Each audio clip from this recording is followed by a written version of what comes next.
안녕하세요, 알레한드로입니다. 이제 본격적인 여름 시즌이 다가오고 여러분들 프리다이빙 하시러, 스쿠버 다이빙 하시러 해외여행 많이 가실 거예요. 아무래도 한국에서는 많은 분들이 강사님과 함께 해외 투어를 간다거나 혹은 대부분이 필리핀에 간단하게 방문을 해서 쉽게 다이빙을 하시는 경우가 많기 때문에 완전히 새로운 곳에서 프리다이빙이나 스쿠버 다이빙을 하실 때 어떤 시스템으로 돌아가는지, 지역별로 어떤 차이점이 있는지 잘 모르시는 분들이 많을 것 같아요.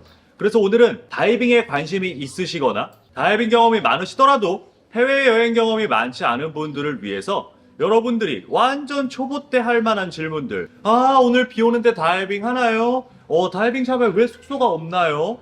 여긴 왜 이렇게 비싸요? 요런 사소한 질문에서부터 여러분들이 다이빙 샵을 컨택할 때 다이빙 자격증에 어떤 의미가 있는지, 지역마다 국가마다 다이빙 샵의 시스템이 어떻게 돌아가고 있는지, 무엇을 조심해야 하는지, 무엇을 미리 인지하고 계셔야 하는지, 이런 다이빙 여행 전반적인 절차와 여러분들이 많이 궁금해하시는 질문들을 바탕으로 이야기를 해보겠습니다.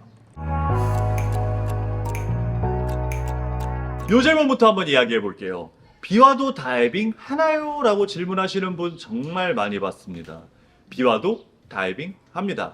전 세계 어디에서도 엄청나게 큰 폭풍우가 몰려온다든지 바람이 굉장히 거세고 바다가 거칠어서 여러분의 안전이 위협을 받는 상황이 아니라면은 비 오는 것으로는 다이빙을 멈추는 다이빙 샵은 없습니다. 대부분의 다이빙 샵들은 다 비 와도 다이빙을 하고 다이빙을 하는 데 있어서 비는 그리 큰 문제는 아니에요. 그래서 여러분들 비 온다고 걱정하실 필요 없고 일기예보를 보고 걱정하실 필요도 없고 비가 와도 다이빙은 진행이 된다. 다만 배를 타고 달릴 때 있어서 여러분들 바람 때문에 체온이 조금 떨어질 수는 있어요.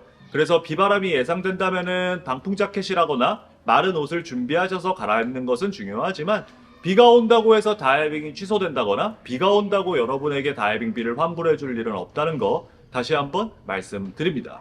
그리고 저희 지금 이 영상을 보시면 알겠지만 저희 알레한드로와 마리나 구독자분들이 꼽는 원탑 영상, 원픽 영상, 비 오는 날의 사이판, 비 오는 날의 바닷속은 정말 아름답습니다.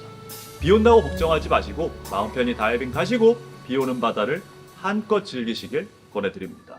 우리 멀미약이나 해파리한테 쏘였을 때 먹는 항히스타민제 혹은 안티포그, 베이비 샴푸 이런 이야기를 한번 해볼게요. 태국이나 필리핀 같은 경우에는 여러분들이 다이빙 가기 전에 멀미약을 다이빙샵에서 미리 제공하는 경우가 많아요. 한국 같은 경우에는 반반 정도 되는 것 같아요. 다 요청하면 주는 경우도 있고 그냥 한국인들의 그런 문화, 우리 정서상 누가 멀미로 고생할 것 같으면 미리 멀미약을 준비하는 경우도 있습니다. 다만 여기 미국 같은 경우에는 우리가 의사도 아닌데 약사도 아닌데 어떤 특정 약을 다른 사람들에게 선의로 제공했다고 하더라도 혹시나 어떤 문제가 생긴다면 온팡 다 뒤집었을 가능성도 있습니다. 소송의 천국으로 유명하죠. 그래서 지역마다 다이빙 센터마다 다이빙 샵에서 멀미약이나 해파리에게 쏘였을 때 제공하는 항히스타민제나 안티포그 같은 것들을 제공하는 경우도 있고 제공하지 않는 경우도 있어요. 그래서 여러분들 여행 다니실 때 있어서 개인적인 상비약들, 특히 다이버분들이라면은 방금 말씀드린 것들에 있어서 나는 이게 꼭 필요하다 싶으시다면은 어디를 여행 가시던지 본인이 직접 준비하시는 게 좋습니다. 다이빙샵에서 여러분들에게 어떤 마스크 업체에서 판매하는 비싼 안티포그 제품을 제공하는 경우는 거의 없습니다. 태국이든 필리핀이든 사이판이든 하와이든 대부분의 지역에서 다이빙 센터에서 안티포그라고 제공하는 것들은 베이비 샴푸, 세제 혹은 샴푸예요. 물론 이것들이 우리 인체에 그렇게 해롭진 않으나 저는 개인적으로 그렇게 좋다고 보지도 않거든요. 그렇기 때문에 여러분들 대부분의 경우에 안티포그는 그냥 침으로 사용하시기를 권해드리고 혹시 필요하시다면 내가 믿고 쓸 수 있는 특정 브랜드의 제품이 필요하시다면 이것도 반드시 미리 구비해서 가시는 걸 추천드립니다. 이런 경우도 있어요. 이 해파리에게 쏘여서 가렵거나 따갑거나 울퉁불퉁하게 뭔가가 나는 것은 사실 가벼운 알러지 증상이에요. 항히스타민제를 처방받음으로써 금방 치유될 수 있긴 합니다만 기본적으로 여러분이 격렬한 알러지 반응이 일어나서 목이 엄청 부어서 숨을 쉬기가 어렵다거나 가슴이 옥죄어지듯이 답답하다거나 열이 심하게 난다거나 어지럽다거나 이런 생명의 위독함을 느낄 수 있는 지경이 된다면은 항히스타민 주사를 맞거나 약을 먹고 최대한 빠르게 응급실로 가셔야 하고요. 그게 아니고 그냥 단순히 가벼운 정도, 울럭볼럭 뭐가 난 정도라고 한다면은 그냥 물로 헹궈 주시고 하루 이틀 정도 휴식을 취함으로써 증상이 완화될 수 있습니다. 너무 걱정하지 않으셔도 괜찮아요. 사람에 따라서 그 면역 반응이 얼마나 격렬하게 일어나느냐, 피부가 얼마나 예민하냐에 따라서 그 증상이 조금 더 심할 수도 있고 조금 약할 수도 있습니다. 하지만 기본적으로 목숨에 영향을 미칠 정도의 증상이 아니라면 전혀 걱정하지 않으셔도 괜찮습니다. 한국에서 이제 다이빙을 배우고 다이빙 하시는 분들 정말 많은 분들이 필리핀에서 다이빙을 많이 하세요. 제가 알기로 한 달에 세부를 찾는 관광객이 30만 명 정도 되는 걸로 알고 있거든요. 그에 반해 저희가 있는 여기 이 로타성 같은 경우에는 아마 1년에 오는 관광객이 몇백 명이 안 될 거예요. 그리고 그 몇백 명이 사실 100% 저희 구독자분들이십니다. 그래서 아무래도 여러분들이 필리핀의 다이빙 문화라거나 필리핀 문화에 많이 익숙하실 텐데 그래서 그런지 저희에게 로타 가면 재워주시나요? 이런 질문 하시는 분들 굉장히 많이 있어요. 보통 숙소가 딸린 다이빙 센터 같은 경우에는 다이빙 리조트라고 부릅니다. 그래서 여러분들이 어딘가에 여행을 가신다고 했을 때 패디 5스타 다이브 리조트, 무슨 다이브 리조트라고 되어 있다면은 다이빙샵과 숙소가 합쳐져 있는 개념이라고 보시면 좋을 것 같고요. 혹은 그 다이빙 센터에 들어가셨을 때 게스트하우스에 대한 정보가 나와 있다거나 혹은 함께 계약돼서 제휴가 되어 있는 호텔이 있다면 거의 그 다이빙샵의 호텔이라고 생각해도 좋을 만큼 그냥 숙소가 있다고 생각하셔도 될 텐데 기본적으로 많은 지역의 다이빙 센터들은 다이빙 서비스만 제공하고 다이빙만 할 수 있는 곳들이 많이 있습니다. 그래서 1차적으로 다이빙 리조트냐, 다이빙 센터냐, 요걸 통해서 숙소가 포함되어 있느냐, 포함되어 있지 않느냐를 구분하시면 될 것 같고요. 두 번째로는 홈페이지에 들어갔을 때 숙소가 제공되느냐, 아니냐로 확인하시면 될 것 같아요. 저희 경험에 따르면 필리핀 같은 경우에는 다이빙 리조트의 형태로 운영되는 다이빙 샵이 좀 많이 있었고요. 태국 같은 경우에는 다이빙 샵과 숙소가 엄격하게 분리되어 있는 곳들이 많이 있었습니다. 그리고 저희가 지내고 있는 로타, 그리고 사이판, 그 다음에 하와이, 이런 미국령에 관련된 다른 지역들 같은 경우에는 다이빙 센터만 있는 곳이 대부분이고요. 이건 뭐 사실 문화의 차이라고 볼 수도 있는데 제가 봤을 때 가장 큰 차이는 인건비의 차이인 것 같아요. 그래서 인도네시아라든지 필리핀이라든지 이런 곳에서는 인건비가 저렴하기 때문에 손쉽게 숙소까지도 관리가 가능한 반면에 상대적으로 인건비가 비싼 곳들 같은 경우에는 숙소까지 같이 운영할 여력이 안 되는 경우가 많이 있죠. 그래서 여러분들 여행을 가실 때 있어서 숙소가 포함되어 있느냐 포함되어 있지 않느냐 같은 경우에는 기본적으로 요 다이빙 리조트냐 아니냐라는 단어의 차이로 한번 걸으시면 될 것 같고요. 그 다음에 필리핀, 인도네시아를 제외한 다른 지역들 같은 경우에는 기본적으로는 호텔을 따로 예약하시는 경우가 더 많다라고 생각하시면 될 것 같아요. 다만 여기에 있어서 몰디브는 조금 예외인데요. 몰디브 같은 경우에는 규제 때문에 관광객이 로컬 섬에 들어갔을 때 혹은 리조트에 들어갔을 경우에는 호텔이나 리조트가 여러분을 보호하고 관리하는 하나의 시설이 됩니다. 그래서 기본적으로 여러분은 호텔을 먼저 예약한다거나 호텔을 통해서 다이빙 센터를 예약할 수 있는 시스템이에요. 그래서 이것도 참고로 확인해 두시면 도움이 되실 것 같습니다. 얘기 나온 김에 다이빙 절차, 다이빙 방식의 차이에 대해서도 조금 말씀드려 볼게요. 우리가 보통 필리핀에서 다이빙을 한다고 하면은 큰 방카를 타고 한 번에 20명, 30명씩 리조트, 다이빙 리조트 숙소에서부터 모여가지고 바로 출발을 할 거예요. 태국에서 다이빙을 한다 그러면 대부분의 경우에는 돈이라고 불리우는 큰 배를 타고 나가요. 여기에 있어서 개별적으로 어떤 다이빙 샵들은 스피드보트를 활용한다던가 다이빙 샵 자체적으로 사용하는 배가 있는 반면에 태국 같은 경우에는 큰 배를 소유한 회사나 다이빙 센터가 따로 있고 다른 개별적으로 일하시는 다이빙 강사님들이나 배가 없는 다이빙 샵들이 그 배에 조인해서 여러 명이 함께 여러 다이빙 센터에서 온 사람들이 자기의 개별 가이드와 함께 다이빙을 나가는 경우가 많이 있어요. 반면에 하와이라든지 저희가 있는 사이판이나 로타라든지 프렌치 폴리네시아 같은 태평양에 있는 작은 섬들 같은 경우에는 저희처럼 작은 스피드보트를 이용해서 개별적으로 프라이빗한 다이빙을 즐기는 경우가 많이 있습니다. 몰디브 같은 경우에는 필리핀에 가깝지만 방카 대신 몰디브 전통 양식으로 만들어진 도니를 많이 사용을 하고 있고요. 국가별로 다이빙 시스템에 조금씩 차이가 있기 때문에 다이빙 가격도 차이가 날 수밖에 없어요. 대표적으로 필리핀에서 다이빙을 한다고 했을 때 원다이빙에 얼마 정도일까요? 이건 모르겠네. 대표적으로 말씀을 드리자면은 저희가 태국에서 다이빙을 했을 때는 아침부터 나가서 아침에 해 뜰 때부터 나가서 배에서 아침 식사를 제공해주고 점심 식사를 제공해주고 쓰리다이빙을 마치고 한국까지 돌아오는 데 있어서 하루 가격이 2만 원이 안 됐어요. 물론 저랑 마리나 같은 경우에는 별도의 가이드 없이 저희끼리 나갔기 때문이기도 한데 스쿠버 다이빙이라고 하더라도 제 기억에 한 7년 전 가격 기준으로 말씀을 드리자면은 하루에 한 7만 원 정도 했던 것 같아요. 엄청나게 저렴하죠. 필리핀 다이빙 센터의 가격은 모르겠지만 큰 차이는 안 날 거예요.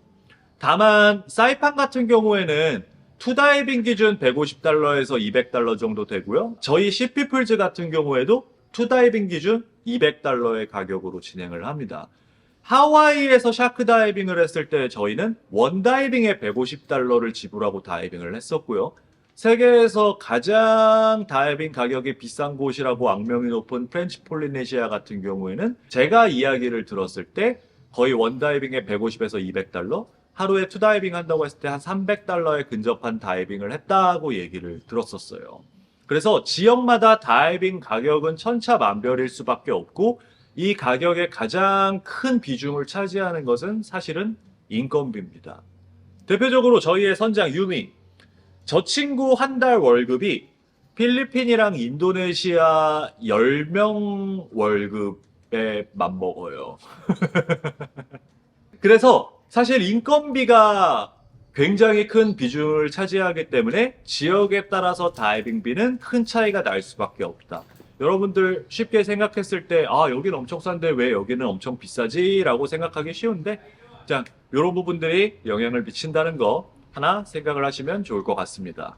그래서 많은 분들이 특정 지역에서 비용을 아끼기 위해서 어떤 친분이 있는 현지인을 통해서 어떤 특정한 작은 보트, 보통 태국에서는 택시보트라고 불리우고 필리핀에서는 작은 방카를 가지고 있는 선장한테 상대적으로 적은 돈을 주면서 특정 포인트에 가고 싶어 하시는 분들 조금 있어요.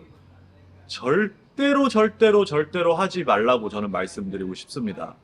특히 그런 경험을 가지고 저희는 이런 식으로 여기서 다이빙을 해서 이 돈을 엄청나게 아낄 수 있었어요 라고 어떤 팁이라든지 무용담처럼 인터넷에 후기를 남기고 그 글만 보시고 다이빙 샵을 통해서 다이빙하는 것보다 로컬 선장 해변에 널려있는 택시보트 중에 하나를 섭외해서 10,000원, 20,000원 정도 주면은 충분히 재밌게 놀 수 있겠구나 라고 생각하시는 분들 굉장히 많을 수 있는데요.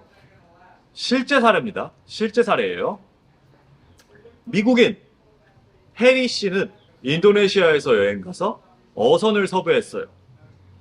그래서 특정 다이브 포인트까지 자기가 안내하고 거기서 다이빙을 하고 40분 후에 수면으로 올라와 보니까 배가 사라져 있었습니다. 실제 사례예요. 태국, 필리핀 같은데 배낭여행 가서 돈 아끼려고 이런 식으로 다이빙 한다거나 혹은 자기의 무용담, 나는 다이빙을 잘하니까 어떤 바다에서도 자신 있어. 이렇게 생각하고 로컬 배 섭외해서 그냥 나갔다가 돈 뜯기고 배 사라진 경우 굉장히 많습니다. 만에 하나 배가 책임감을 가지고 여러분들 옆에 있다고 하더라도 그 배의 선장이 진짜 적합한 선장 라이센스를 가진 사람인지 배만 운전할 수 있는 사람인지 불의의 사고가 발생했을 때 어떻게 대응을 해야 될지의 지식을 갖춘 사람이라는 보장은 어디에도 없습니다. 그래서 여러분들 절대로 이렇게 하지 말라고 말씀드리고 싶어요. 그 헬이라는 친구는 다이빙 장비 다 버리고 몇 시간을 목숨 걸고 헤엄치고 떠내려가다가 간신히 운 좋게 구조됐다고 합니다. 그래서 다행히 목숨은 건졌지만 실제로 이런 사고가 굉장히 많이 일어나니까 여러분들 정말 조심하시고 절대 이런 식으로 여행하시는 게 여러분의 무용담이 아니라는 거 다시 한번 말씀을 드려요. 자, 이제 여러분들 이런 질문도 저희가 굉장히 많이 받아요. 다이빙 하려는데 다이빙 자격증이 필수인가요? 이런 질문들 굉장히 많이 받는데 요 얘기를 하려면은 다이빙 자격증이 어떤 의미를 가지고 있는지 요거에 대한 이야기를 먼저 해봐야 될 것 같아요. 결론부터 말씀드리자면 스쿠버 다이빙을 할 때 있어서 다이빙 자격증은 필수입니다. 필수예요. 하지만 프리다이빙의 경우에는 샵마다 상황마다 조금씩 다를 수 있어요. 이 문제의 원인은 기본적으로 프리다이빙이라는 개념이 알려진 지 그렇게 오래되지 않았었고 또 하나가 프리다이빙이라는 용어가 좀 명확하게 정립이 안 되어 있기 때문도 합니다.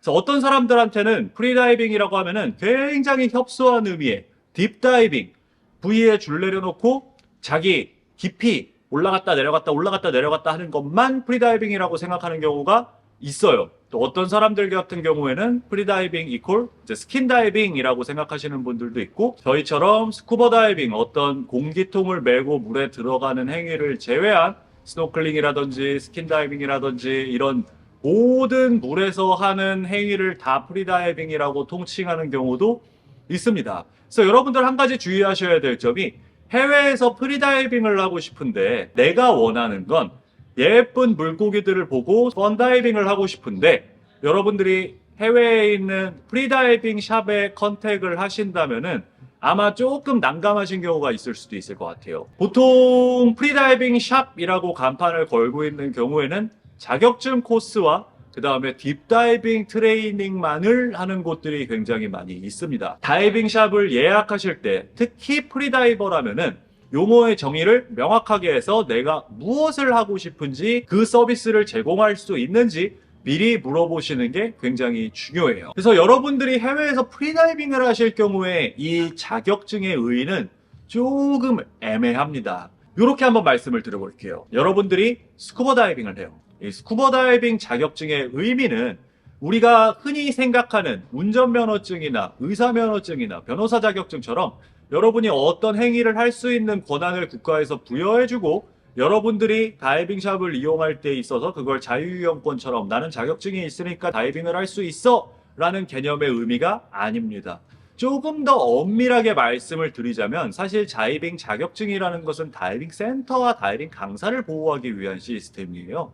다이빙 자격증을 한마디로 말씀을 드리자면은 나는 다이빙이라는 운동, 행위가 얼마나 위험한지 알고 있고 이 행위를 통해서 발생할 수 있는 모든 부상과 책임이 전적으로 나에게 있다는 걸 인지하고 있고 거기에 대응할 수 있는 준비가 되어 있다를 한마디로 줄여서 나는 자격증이 있다라고 말씀을 하실 수 있는 거예요. 여러분들이 다이빙샵에 찾아가서 다이빙을 예약할 때 있어서 내가 다이빙 자격증이 있다라는 것은 다이빙샵에서 다이빙에 있어서의 위험 요소들을 일일이 설명할 거 없이 여러분들은 극단적으로 얘기해서 나는 이거 하고 싶고 죽을 준비가 되어 있어 라고 말씀을 하는 것과 마찬가지라는 의미입니다. 특정 국가에 따라서 가이드가 제공되지 않는 곳도 있습니다. 법으로 규제가 되지 않는 곳도 있어요. 제가 이야기를 들었을 때 그레이트 베리어 리프 호주 쪽에서 다이빙을 했을 때도 가이드는 필수가 아닌 선택이었고요. 그 다음에 다이빙 자격증에 있는 분들이 속초랑 한국에서 다이빙을 하실 때도 가이드가 필수가 아닌 선택인 곳들이 있었습니다. 그리고 기본적으로 여러분이 다이빙 자격증을 가지고 다이빙을 한다고 어떤 지역에 찾아갔을 때 가이드가 필요 없다고 얘기하면은 그쪽에선 가이드 없이 다이빙을 제공하는 경우도 있을 수 있어요. 왜냐하면 여러분이 다이빙 자격증을 가지고 있다는 뜻 자체가 여러분 스스로가 다이빙을 계획하고 진행할 수 있는 능력이 있는 사람이라는 것을 주장한 것이기 때문이에요. 또 하나, 전 세계 대부분의 다이빙 샵들은 물속에서 여러분이 사고가 났을 때 여러분을 커버해줄 보험이 제공되지 않습니다. 이 다이빙 자격증의 연장선에 있는 논의인데요. 기본적으로 여러분이 다이빙 자격증을 가진 다이버고 여러분이 다이빙 샵에서 다이빙을 한다고 했을 때 여러분의 안전에 대한 보험은 여러분이 직접 미리 가입을 하셔야 해요. 다이빙 샵에 제공되고 있는 다이빙 샵이 법적으로 규제돼서 가지고 있는 보험은 기본적으로 다이빙 샵에 대한 책임 보험과 그 샵에서 일하고 있는 강사와 다이브 마스터가 물속에서 사고가 났을 때 병원으로 이송할 수 있는 부분을 커버하는 경우가 대부분이고요. 기본적으로 여러분의 안전을 위한 보험은 개인적으로 각각 가입을 하셔야 된다는 거 꼭 기억을 하셔야 됩니다. 한국에서 다이빙 보험 가입 안 하시고 여행 다니시는 분들 굉장히 많은 것으로 알고 있어요. 좀 유명한 곳들, 댄이라든지 다이브 어슈어 같은 곳들 반드시 다이빙 보험 가입하시고 다이빙 하시길 권해드리고, 다이브 어슈어 같은 경우에는 여러분들 여행자 보험과 결합한 상품이 있는데 1년짜리를 구매하신다고 하더라도 사실 가격이 그렇게 비싸진 않아요. 2, 30만 원대 정도? 댄에서도 특정 지역에서 다이빙을 할 때 있어서 저렴한 상품을 구매하면 1년에 몇만 원 정도로 충분합니다. 잠깐 여행을 간다고 했을 때는 몇천 원 단위로 여러분의 안전을 지킬 수도 있고요. 그래서 여러분들 해외에 다이빙하러 가실 때는 반드시 여러분들 안전을 위해서 다이빙 보험 개별적으로 가입하고 가시기를 권해드리고요. 혹시 내가 미처 몰랐다, 다이빙을 해야 되는데 미처 몰랐다 라고 할 때는 그 샵에 있는 다이브 마스터나 강사한테 문의를 하시면은 그쪽에서 보험 가입하는데도 아마 도움을 줄 수 있을 거예요. 그러면 여러분들 이렇게 생각하실 수도 있을 거예요. 아니, 보험도 내가 가입해야 되고 사고에 대한 책임과 의무도 내가 지고 있고 다이빙 샵에서는 책임져 주지도 않는데 그러면은 다이빙 샵이 무슨 의미가 있지? 내가 개별적으로 다이빙을 해도 되는 거 아닌가? 맞습니다. 틀린 이야기는 아니에요. 사고에 대한 책임과 의무는 여러분에 있고 여러분이 스쿠버 장비, 탱크까지 챙겨왔다고 했을 때 어디선가 다이빙을 했을 때 여러분을 말릴 사람은 아무도 없습니다. 다만 다이빙 샵과 여러분이 이용하시는 다이빙 샵의 다이브 마스터 강사의 존재의 의의는 그 사고를 미연에 방지하는 데 있어요. 여러분이 여행을 가셔서 다이빙을 하신다고 하면은 그 바다의 물때가 어떻게 흐르는지, 어떤 위험 요소가 있는지, 무엇을 어디에서 볼 수 있는지 아무것도 모르잖아요. 그리고 개별적으로 다이빙을 하다 문제가 발생됐을 때 누구에게 도움을 요청해야 될지, 어떻게 해야 최대한 빠른 속도로 병원에 이송될지, 어떻게 응급처치를 해야 될지에 대해서도 지식이 부족하고요. 다이빙 센터, 다이브 마스터, 다이빙 강사의 존재의 의의는 여러분들의 즐거움을 위한 것, 그 다음 사고를 미연에 방지하는 것에 있지, 여러분들의 사고, 여러분들의 행동에 대한 사고에 책임을 져주진 않는다는 거 꼭 기억을 하셔야 됩니다. 물론 그 사고의 책임의 원인이 그 강사에게 있다고 한다면, 그 다이빙 샵에 있다고 한다면, 물론 여기에 있어서는 좀 이야기가 달라지는데, 제가 말씀드린 것은 기본적인 경우, 우리가 일반적으로 마주칠 수 있는 기본적인 사고에 대한 이야기였습니다. 자, 이 정도 얘기했으면 이제 여러분들 다이빙 여행을 계획하는 데 있어서 무엇을 중요하게 생각해야 하는지, 내가 가는 지역에 따라서 어떤 시스템이다 라고 생각을 하고 준비를 하셔야 되는지 좀 말씀드리고 싶은 내용 다 말씀드린 것 같아요. 저희가 지난 한 10년 이상 여행 다니면서 많은 국가에서 다이빙을 했던 것들, 그리고 마침 저희도 지금 로타에 있는 다이빙 센터를 플렉스 했잖아요. 저희도 이제 막 다이빙 센터를 인수해서 운영하기로 결정한 시점에 있어서 이제 이런 다이빙 시스템에 대한 이야기를 좀 해봤는데요. 혹시 오늘 말씀드린 내용 외에 더 궁금하신 점 있으시면 언제든 댓글 통해 질문 남겨주시고요. 저희는 또 다른 영상으로 인사드리도록 하겠습니다. 감사합니다. 안녕!